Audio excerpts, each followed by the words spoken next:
And I don't think governor can't veto a constitutional amendment, so it'd be up to you to, if it were on the ballot, to go fight it, right? That's exactly right. All right. Billy Harper's our guest. Welcome back. We appreciate, again, you being here. Thank you. Why Billy?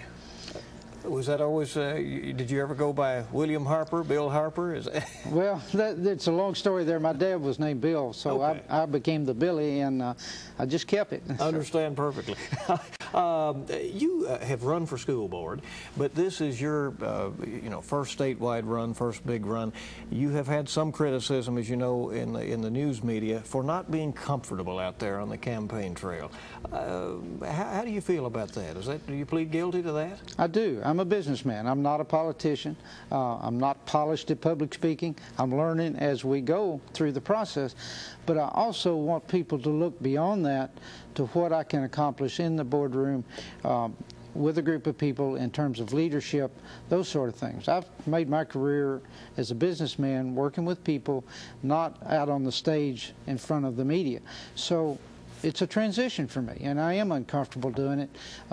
Fortunately, there are a lot of people out there that are making this easy and are coming to me and helping me dialogue and encouraging me to please go with your message. And so it's getting more comfortable as I move forward, but I also say what I think and try to be totally open with people. Has it gotten you in trouble yet?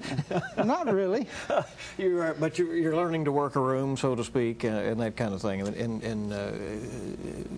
mean, would you say you're a better candidate now than you were a couple of months ago? No doubt about it. I'm really better at the smaller 20, 30 group than I am the larger groups, but that's coming, and people are when you walk up to a table and they're welcoming you, that makes it easier too. What do you say? You know, and we had a series of governors from Western Kentucky back in the, in the 70s, particularly 60s and 70s. But at this point, there are people in this part of the state, who say, well, he's not doing enough to become a statewide candidate. You're from Paducah. Your lieutenant governor's from Paducah. You've had numerous press events out there. What are you doing to ensure that you're a border-to-border candidate? Well, Dick Wilson and I both are starting to travel the state. We're making the Lincoln Day dinners.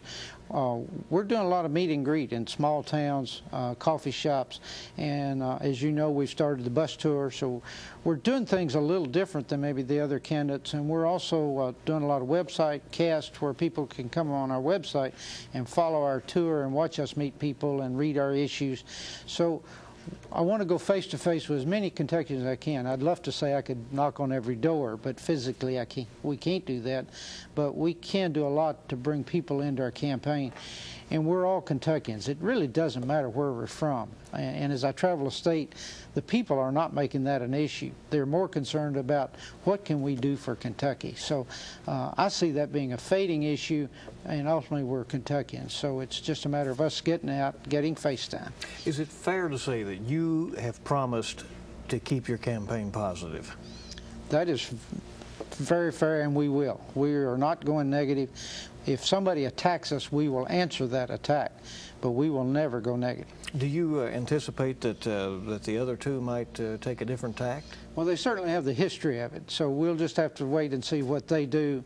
But whichever way they go, we're going to stay positive. That's just my personality. I think Kentucky's a good state, can be great, and I'm not going to bash it or its people. Is that your opening, though? I mean, if the other two candidates go after each other and do attack and get real negative, and then here's this guy who all along has sort of had this acceptable message, but hasn't seen the light of day yet on the campaign trail, would that be your opening strategically? It could well be, and I think people are getting tired of negative campaigns and hearing all the negatives, and we just saw that in the fall elections. I hope it stays a positive campaign and we talk about the issues, but if we're afforded an opportunity, we definitely will be there to take that opportunity. Kentucky has this $400 million surplus. The governor wants to spend $250 million of that on projects and other things and save the rest. Do you agree with that, and what do you think about having a large surplus like that? Well, that's a perceived surplus still at this point. We don't know that it's there. So I would be very opposed to spending any of it until we know it's real. But then I think we need to look at what's critical for education, what's critical for job creation, and our bonded indebtedness across the state. We are running somewhat on a credit card mentality in the state of spending much more than what we have, and that's jeopardizing our children, our grandchildren, instead of let's run it on a sound basis and put money into education that's growing the economy, not looking for projects. Sure.